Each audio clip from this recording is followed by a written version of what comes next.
Welcome back to This Week in Tyranny. The Secretary of Defense committed a war crime on live television. The president says the war ends when he feels it in his bones. Russia made $6 billion off a war we started, and we thanked them by lifting their sanctions.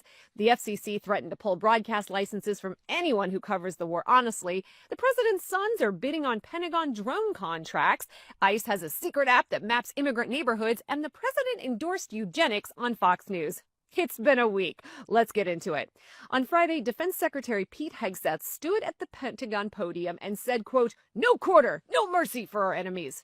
No quarter, for anyone who doesn't know. That phrase has a specific meaning under international law. It means you kill combatants who surrender. It means you take no prisoners. It has been a war crime under the Geneva Conventions for over a century.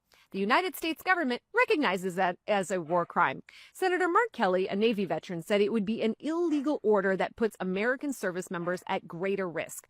A former State Department war crimes lawyer confirmed it. And Pete Hegseth, the former Fox News weekend host who cut the Pentagon's Civilian Casualty Oversight Office from 200 employees to fewer than 40, who has bragged about ignoring, quote, "stupid rules of engagement," just said it out loud at a press briefing. And the same night, Trump posted at midnight calling Iranians, quote, "deranged scumbags," and wrote, quote, "what a great honor it is to kill them."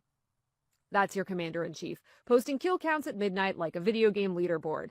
And when will this war end? Great question! Trump told Fox News on Friday that it ends, quote, "when I feel it in my bones." That's the plan. Vibes. He told the Daily Mail 4 weeks. He told CBS it was, quote, "very complete, pretty much," which moved oil markets and stock prices before anyone could figure out what he meant. He told a rally in Kentucky, quote, "we won, and the first hour it was over." He told G7 leaders that Iran is about to surrender, but then added, quote, "nobody knows who the leader is, so there is no one that can announce surrender." 13 American service members are dead. Over 1,400 Iranians are dead, including 168 children. And the President of the United States is governing by gut feeling. Meanwhile, CNN confirmed this week that Trump's own Pentagon and National Security Council significantly underestimated Iran's willingness to close the Strait of Hormuz, which is the one thing every Middle East analyst on earth has been saying for decades. Every previous administration knew this. Trump was warned by his own Joint Chiefs chairman. He said Iran would capitulate. They didn't. But you know who's doing great? Russia! Senator Angus King laid it out at a Senate Armed Services hearing this week. Russia has made $6 billion off this war in 2 weeks, $400 million a day from raising oil prices. And then Trump lifted sanctions on Russian oil shipments over the explicit objections of our own allies. Germany's chancellor said there's no supply problem and asked what the, quote, "additional motives were behind the decision." Meanwhile, and I need you to appreciate how insane this is, Ukraine is sending us drone experts and interceptor drones to protect American bases in Jordan. We are so unprepared for the war we started that the country we won't help defend is helping defend us. And of course, Trump went on Fox and denied it, saying, quote, "we don't need their help. We know more about drones than anybody." We know more about drones than the country that's been fighting a drone war for 3 years? Yeah, sure, buddy. And while we're at it, the FCC chairman threatened to pull broadcast licenses from networks that cover the war critically.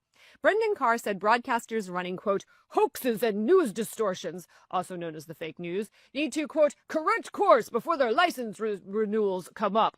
Senator Brian Schatz called it exactly what it is: a clear directive to provide positive war coverage or else. Hegseth called for a, quote, "patriotic press," and said, quote, "the sooner David Ellison takes over CNN, the better." Oh, David Ellison, whose father, Larry Ellison, just bought TikTok, the same TikTok that Robert Reich says is throttling anti-war content. I can attest to that. They don't want a free press. They want state media, and they're building it in real time. Now let's talk about who's getting rich, besides Russia. Trump's 2 oldest sons, Don Jr. and Eric, partly own a drone company called Powerus that is competing for $1.1 billion in Pentagon drone contracts. The president's sons are bidding on military contracts funded by a war the president started. A government ethics expert at Washington University called it, quote, "corruption." And that's not even the wildest grift this week. Trump's administration is getting paid $10 billion as a, quote, "transaction fee from the TikTok deal."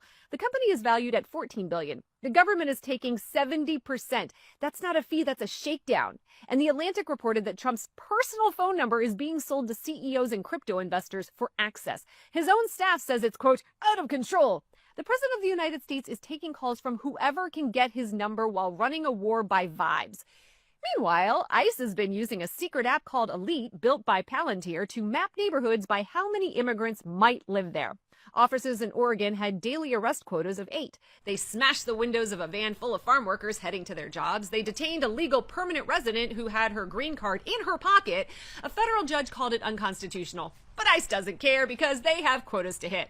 The officer testified under oath that the app is, quote, kind of like Google Maps but for immigrants. The judge noted that ICE arrested 35 people in one day in the Woodburn area alone with, quote, little regard for conducting lawful arrests. Rapid fire. Oh, almost done here. 6 American service members were killed this week when a refueling plane crashed in Iraq. Their names are Major John Kleiner, Captain Ariana Savino, Technical Sergeant Ashley Pruitt, Captain Seth Koval, Captain Curtis Angst, Technical Sergeant Tyler Simmons. They were between 28 and 38 years old. Trump didn't acknowledge any of them. He posted a photo of himself as a teenager in military school with his parents. 5,000 more Marines are being shipped to the Middle East. J.D. Vance is suddenly distancing himself from the war he didn't oppose when it mattered. And Trump went on Fox and said some people are just bad because there's, quote, something wrong with their genetics, which is eugenics, which is what Hitler said, just in case anyone was keeping track. War crimes at the podium, a president who says the war ends when he feels it in his bones, Russia making $400 million a day while we lift their sanctions, the president's sons bidding on war contracts, a secret surveillance app with arrest quotas, and the FCC threatening anyone who reports the truth. Oh, and 6 service members dead whose names the president couldn't be bothered to say. That's your week. FML.